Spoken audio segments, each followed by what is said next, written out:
గారు ప్రకటించినటువంటి అభ్యర్థుల లిస్టులో వైఎస్ఆర్సీపీ అభ్యర్థుల లిస్టులో విజయవాడ ఎంపీగా నాకు వైఎస్ఆర్సీపీ తరఫున పోటీ చేసే అవకాశం కల్పించారు. దానికై ఆయనకు నేను కృతజ్ఞతలు తెలియజేస్తున్నా.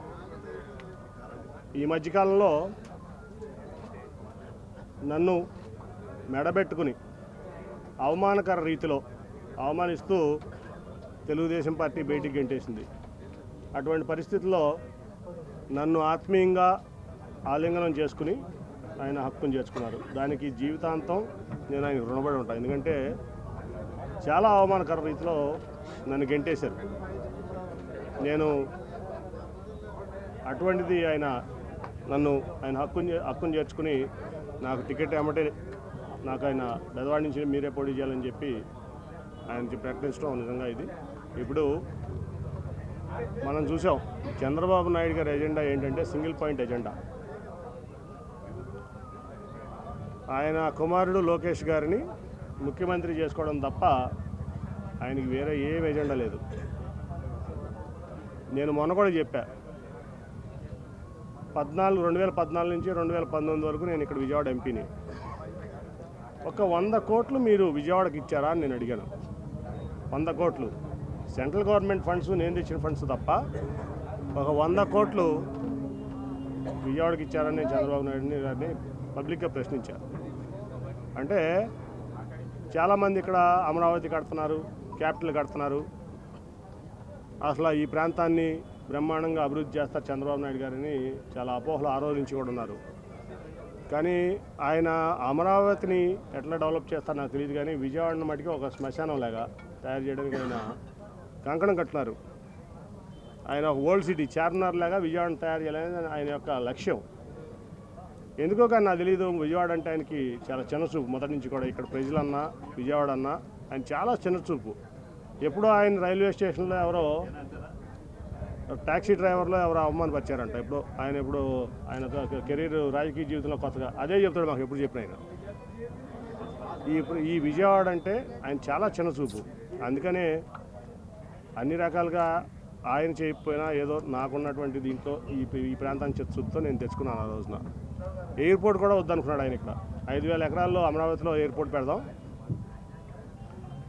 ఈ ఎయిర్పోర్ట్ వద్దనుకుంటే ఆ రోజు వెంకయ్యనాయుడు గారు నేను చాలా అడ్డం తిరిగే దాని మీద. ఈ ఎయిర్పోర్ట్ ముందు పూర్తి చేయండి, తర్వాత 5,000 ఎకరాలు పూర్తి చేద్దాం అంటే వెంకయ్యనాయుడు గారు, సుజనా చౌదరి గారు మరి నేను పట్టుబడితే ఆ రోజున ఆ ఎయిర్పోర్ట్ అయినా ఈ రకంగా 1,000 కోట్లు సెంట్రల్ గవర్నమెంట్ ఫండ్ వచ్చింది, రూపాయి స్టేట్ గవర్నమెంట్ ఇచ్చింది లేదు.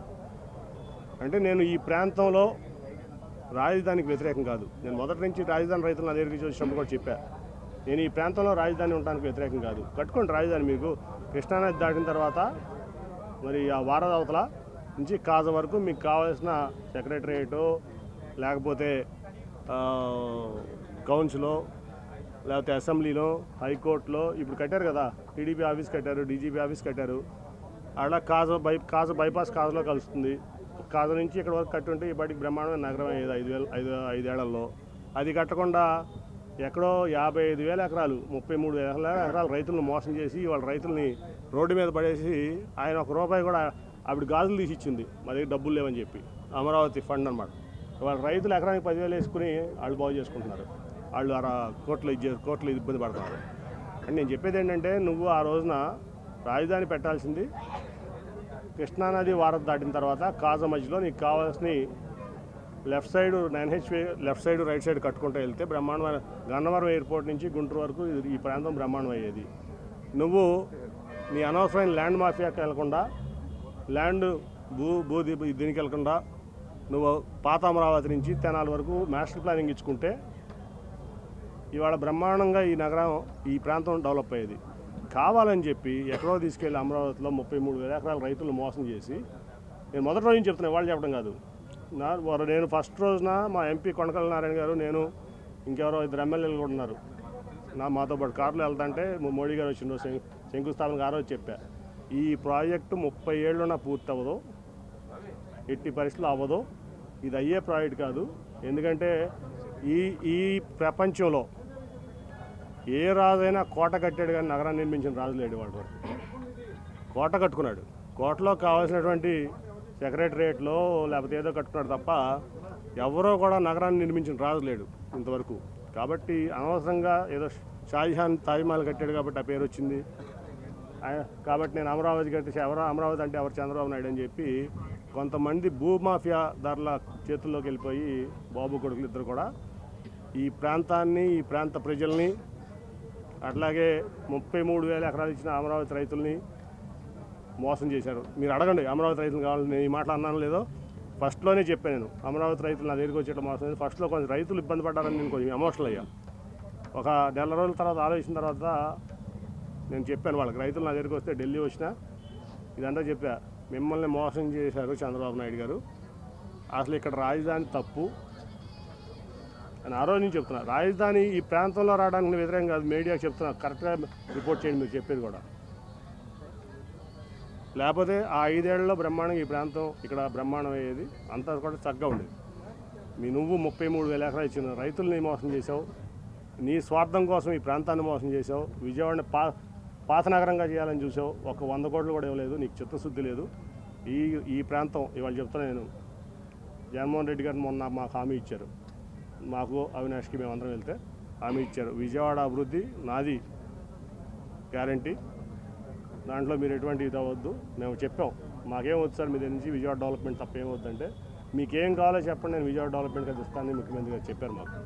కాబట్టి చంద్రబాబు నాయుడు ఈ విజయవాడకి చేసిన ద్రోహం అటువంటిది కాదు.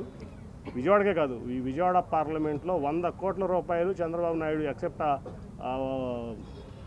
పుష్కరాలు అప్పుడు తప్ప 100 కోట్లు కూడా ఇవ్వలేదు. ఈ ప్రాంత ద్రోహి చంద్రబాబు నాయుడు, ఎస్పెషలీ విజయవాడకి.